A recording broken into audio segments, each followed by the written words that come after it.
got your basic tricks, mastered those. Half flip is your next step. So instead of just hitting it back and forth, you're going to put a little more zing on it and hit it up a little bit higher. Try and just do one and get control of it again.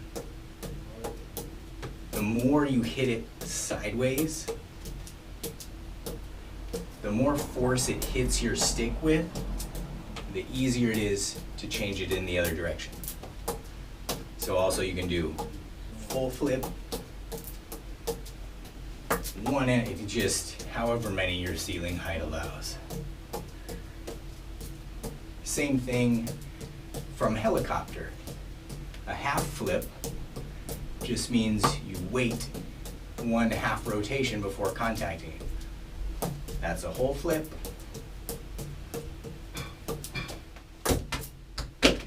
That's 1.5.